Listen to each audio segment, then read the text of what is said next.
All right, cool. All right, MLO Net, we're live.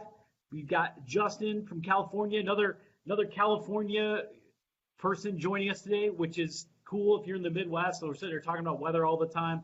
I just had my snow hat on a couple minutes ago, took it off. It's -5 with a -25 wind chill. But let's not talk about that. Let's get you guys some value today. Let's hop in and see if we can pick Dustin's brain. I chatted with him a little bit before the call. I know TJ knows him fairly well from the past. I literally just met him 10 minutes ago. But Justin was telling me this cool story about how he realized his business was refi heavy, was perhaps not as sustainable as it should have been, and how he really took the realtor referral concept and wanted to up it. And 1 year later, he 6, 7, 8x'd his realtor referrals just in the month of January. So let's start there, Justin. What qualifies you to be on the call, and what made you think that you wanted to switch your business to more realtor referrals? I guess maybe those two questions combined.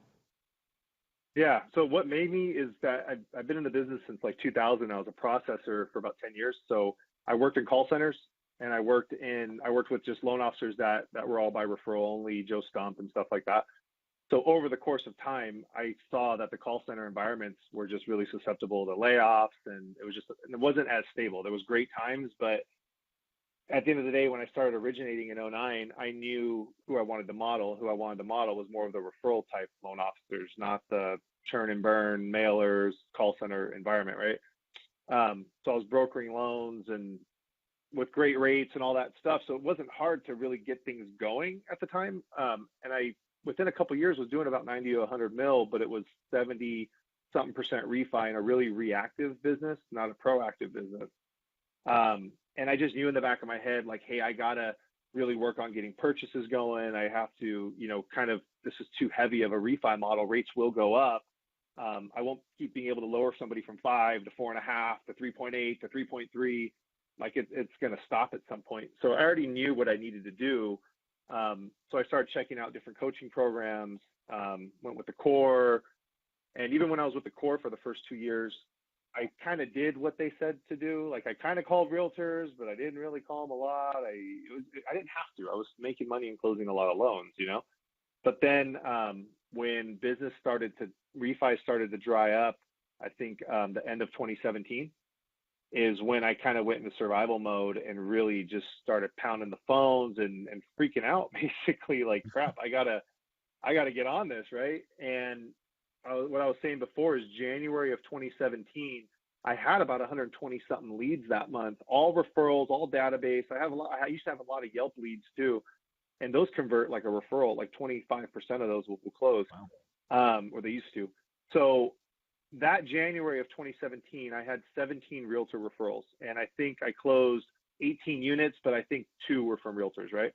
January of 2018, I had 130 leads, but 105 of them were from realtors. Completely shifted, how many leads I got in 1 month from agents. And I think I closed 15 units January of 2018, but 12 of them were from realtors. So my realtor business grew completely and saved my butt with what happens with refis. Because right now, refis are starting to come around a little bit more. But at the end of the day, my volume went from 90 mil down to 60 mil, or about 70 mil. It dropped, but it could have been way worse if I hadn't really got on the ball with, trying to go after realtors. And I know it sucks. I know a lot of people hate it. It's gotten to the point with me where I don't care. I'll pick up the phone and call all day. I have no emotion behind it other than I'm hunting. And when I get one, I'm excited and it makes me keep going. I like sales. You know something, Justin, that's a common theme with the people we bring on to these MLO Net Success Series. Folks that are really successful, that have gone and taken this approach of pounding the phone, is they have thick skin and they don't care. And they say, something, I am in name an area, right? The San Diego, Maryland, Detroit, whatever. There are 20,000 real estate agents. I need 20. I just want to pick up the phone and make those calls. And if it takes 9 go pound sands to get one, let's go ahead and meet. Then let's get through those 9 go pound sands pretty damn quick so I can get to the one that wants to meet type of thing. So. Yeah, for sure. No, and it gets easier and easier. At first it sucks. Like when you first do anything, I used to hate sales. I never wanted to do sales. I was a processor for 10 years. The reason why I processed was because I wanted a W-2 and I didn't want to sell anything. And then now, 10 years later, completely different person, where I'm like, yeah, I'll pick up the phone, I'll call whoever. I have loan officers come in my office. Hey, what's your script? I don't know. I'll just call somebody right now. I'll just call someone. It's comfortable, Yeah, Yeah. I'll do it. It'll be kind of, if I stumble through it 'cause I'm on the spot, but at the end of the day, it's not hard. Hey, what's up, man? It's Justin. And they're like, huh? Right. Who's this? Yeah. Who? I don't care. I'd throw them off. Yeah. So you made the decision, you made the conscious decision to say, hey, I got to take my business from a refi-based business to a purchase-based business, a referral-based business. When you're making your calls, do you have like a hit list? Are you saying, hey, here's the 100 agents I'm trying to work with? Or are you just calling real estate agents? No, I'll build a list. Like today, I asked my title rep to send me the top agents in a couple cities, and that's where I usually start. And Right. I'll get about 40 of them together, and I start calling. If I meet an agent, like I'm doing a happy hour tonight, any new agents that are there, they're going to go on my list. I'm going to look them up. If their numbers are at least like 5 mil a year, then I'll start calling them. And if not, then I'll put them in my database and stuff. But any listing agent I come in contact with, they go on my list when we're in escrow. So it's pretty easy to maintain and keep it going. After about 8 weeks, I'll pull somebody off if I'm just getting no love back, no response. But I don't even worry about bothering them. I'll keep calling them. I'll call every week. Dude, I know your lender's pissed you off by now. Come on, man, give me a shot. Let's get together. It just, you gotta use like humor and shock and kind of like throw them off their, hey, this is Justin with New American Funding. How are you today? Oh, can we meet? Like, come on, man. I just call him like a buddy. And that's why I had the mindset I have to get myself into is I have a couple really good friends that I can just be myself and shoot the shit and not care or whatever, right? So when I'm calling agents, honestly, I have to pretend I'm calling my buddies. And that's like the mindset I have to be in that helps me the most. But I would start with hitting up your title rep, get the list of agents and just start calling. And you're probably going to, if somebody's new at this, they're going to suck and probably blow up that list the first time and have to, put new ones on there, but just keep at it. And then in 6 months, when you're better, call those people back again. Yep. Nice. So do you find that you gravitate more to buddies that are male agents, or do you kind of work with both, or is it just luck of the draw kind of thing? I mean, I know you said you got a lot of them that are buddies, but is it still you're going after them because of their locality, their geography, and their ability to close transactions? Yeah, geography, closings, male or female doesn't matter. And yeah, at the end of the day, it's just whoever I feel like I can build that rapport with quickly, find commonalities with, and I had drinks with one 2 weeks ago, and I didn't talk about business at all. I didn't bring a presentation. We just shot the shit, had drinks, laughed, talked about my ex-wife, talked about his ex-wife, talked about snowboarding. At the end, he's like, I'm going to send you business, man. And I've gotten some leads from him, and I didn't offer him anything. You just find you have to kiss a lot of toads to find whatever. You really do. You have to sift through them, and if you're not sifting through them, you're never going to find those relationships. So you did what, like almost 200 units last year, right? Something like that, high 100s. Yeah, like 100, 180, I think. So how do you keep track of all that? I mean, if people are always asking us, should I have 5 LOAs? Should I do this stuff myself? Should I just pass people off the minute they dial me? What is your internal setup to kind of keep things organized and smooth? So I have one admin person that manages all my leads. So for the most part, every lead that comes in, I'm typically the first person that talks to them. My admin gal does manage my emails. She has access to my emails, and she'll respond as me. So right now, while we're doing this, if any leads come in, hey, awesome, I'd be happy to help. Call you in like 30 minutes, right? So she'll respond and manage things like that. If it goes to my phone, whatever. So I'm usually talking to all the leads up front, and then I pass her the info. She puts them into our database, and then she'll start updating the realtor as me via email. She'll follow up with the leads via email as me every day. I did record like 5 slide broadcasts as me checking in on paperwork, 5 different ones. So she'll blast those out. So there's a lot of follow-up happening to the leads, and everybody thinks it's me, which is pretty cool. I recently started doing that. It used to be her following up on the leads, but I found that the realtors wanted me personally doing it. So I use a combination of that and Agent Legend. So you guys know Agent Legend, right? Yeah, So we've been using a very similar system, Sales Accelerators, very same platform. Yep. yeah, so I'll use Agent Legend to hit some leads really hard. If it's a lead I've already talked to, I'll usually just use emails and fly broadcasts because they're more engaging. But if a lead just never responds that first day, then they're an Agent Legend. After 45 days, the 15th of the next month, we put all the leads that never sent us their paperwork in a re-engage campaign in Agent Legend. All the leads go on a lead tracker. They're color coded, whether we've made contact or not, whether we have docs or not, pre-approved, an escrow, dead, whatever. So I have an admin person that really helps manage that, manages the follow-ups, organizing it. And then I have a licensed LOA who scrubs the files, underwrites them. He'll pick up the phone and talk to the clients. So it's really only two of us talking to the clients. I used to have three of us talking to them, and that got to be a bit much. So I've changed the way I've done things multiple times. I'll probably always keep changing the way I do things, but right now seems to be working the best. So you don't have your processors contact the client; it's just you and the LOA. So in the whole. It's me and the LOA until they're in contract. Once they're in contract, we do a handoff. So as soon as somebody opens escrow, my LOA that reviewed the file and knows the file, he'll get the property or the contract, and he'll, Mortgage Coach Edge reports. Yep. So as soon as the contract comes in, they know to update the Edge reports, pull pricing for me, and check the MLOs, property taxes, all that stuff, get it all dialed in there, get pricing sheets for me. And then I'll call the client, go over it, send them the Edge report, let them know, hey, my processor is this person. They'll be reaching out in the next day or so. I then call the listing agent, the buyer's agent, let them know what's going on. And then my processor takes over. And then from there, I just do my weekly check-ins, my Tuesday updates. Cool. So you make it sound so easy. I mean, there had to be some hurdles and some stuff that didn't go so well over the last year or two. So let's talk about what you wouldn't do again, what kind of broke along the way, and what mistakes you might have made that you would tell others to avoid. Oh my God, I've made so many mistakes. The mistakes I've made, we don't have enough time for that. So yeah, it's not that easy. It's a matter of finding what works for you and what works for the people that you have in your market. Because if you listen to core people, everybody has their team set up a little different. They all do it differently because there's just different talent in all of our areas, different strengths and weaknesses for the people we all hire. We don't hire the same person. So what I found was one of them was super strong at reviewing files. So I have him, talking to clients and putting them together. And then the other one's super friendly and just really good admin stuff. So I have her doing the admin and running that.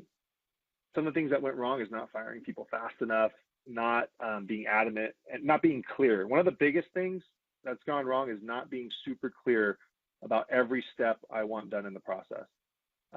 We have checklists for everything. We have workflows for everything. We go off site and meet at least twice a year and walk through it. Once we build out our workflows or tweak our workflows for the first month, every week we're, as a team, we're spending an hour kind of recapping it a couple times a week. So the biggest mistake and the biggest piece of advice I'd have for anybody who has a team is to sit down and map out when a lead comes in, from the time it comes in to the time it closes, what's every step that I want to happen, put it in writing and review it for a good month or two, at least a couple times a week with your team. As annoying as it might be, as stupid as it might feel, reading the same thing every day, that helps a ton. You know something? That's a process I literally yesterday started with my team. And because we're finding all these inefficiencies and stuff that we're missing just because we assumed that someone else would take care of it, or we assumed that this was this person's role or was this person's role. And as we start just kind of, I think you have to go about doing that with no finger pointing, no blame. Matter of fact, I blame myself as the leader of the team for not being ultra clear with what we want to do and taking people's input. But I agree with you 100%. You can't have the machine really cranking out the business until you know that everything is working the way it needs to be and that everybody has a clear expectation of what their job is and what their position is and what they need to do. 1,000%. And what's cool about having the checklist and all that stuff is something goes wrong and it's not on there, then I tell them it's my fault. Then let's add it on there. Let's walk through it.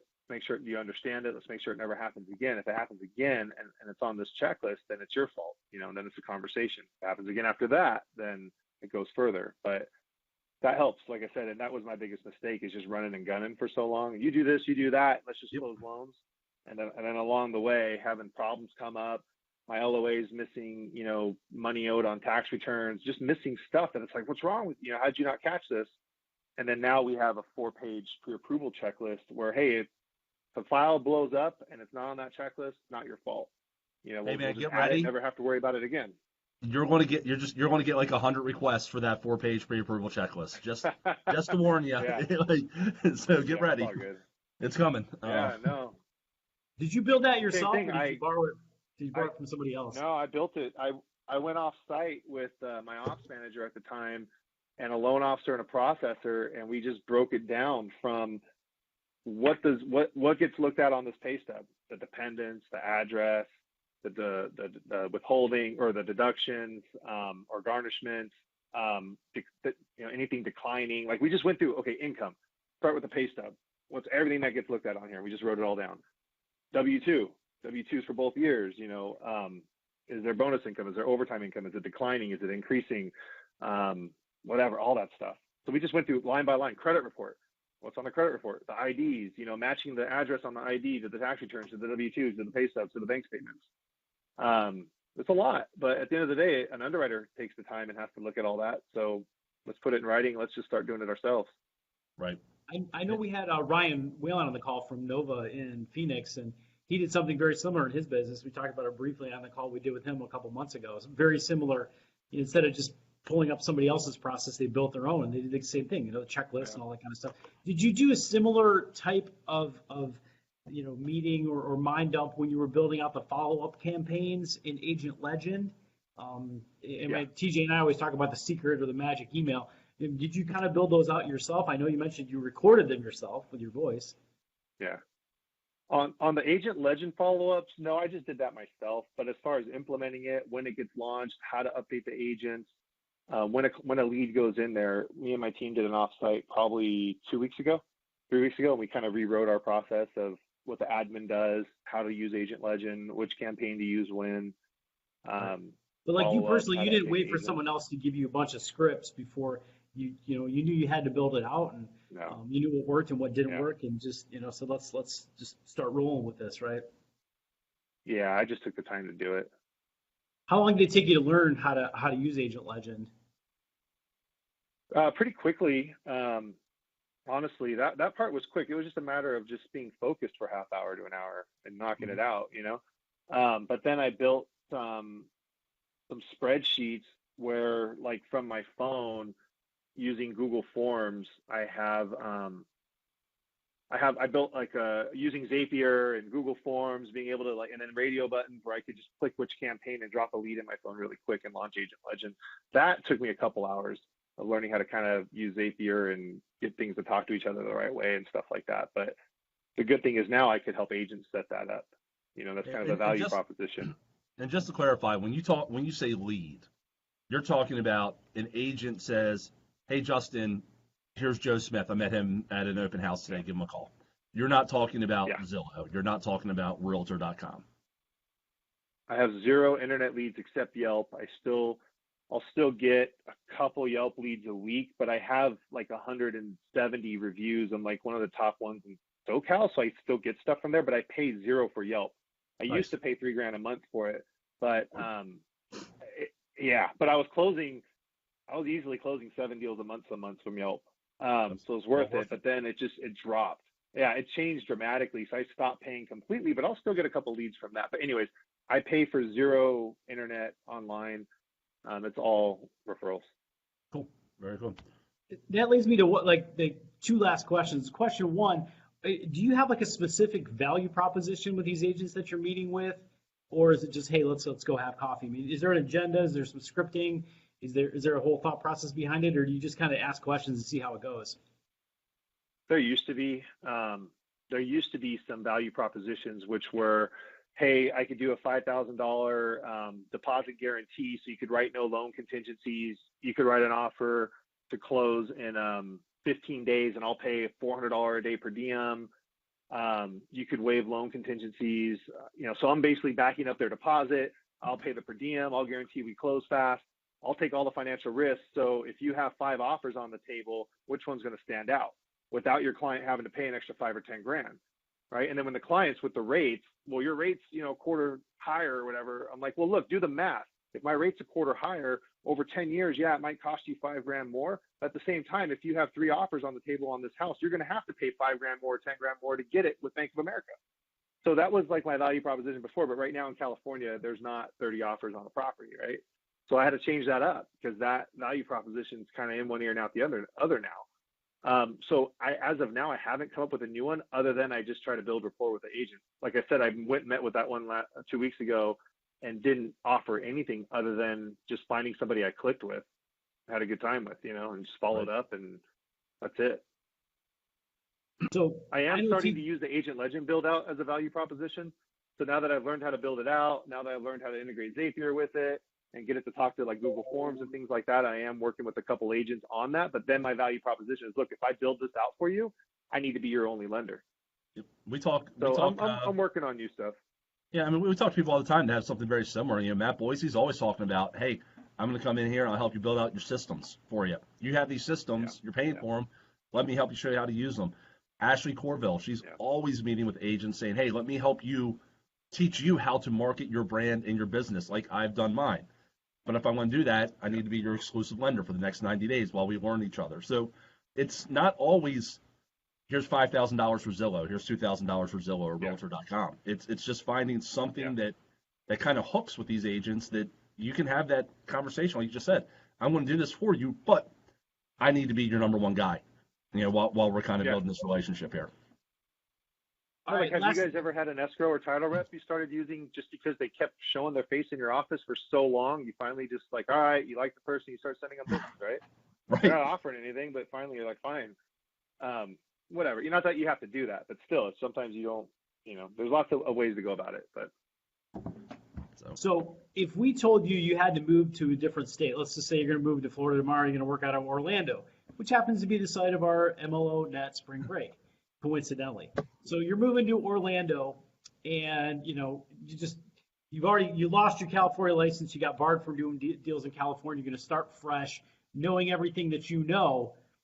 Is it still 100% agents? Are you going to build a similar team, just describing all the methods that you just talked about, or would you do something slightly different than what you've done in the past? No, I just started doing real estate and then doing my own loans and then putting, So what I used to do is I used to do real estate and loans. So when I first went on my own in 2009, I used to buy trigger leads, and I would just call the trigger leads in my area, like San Dimas. Hey, this is Justin. I'm actually a broker in San Dimas.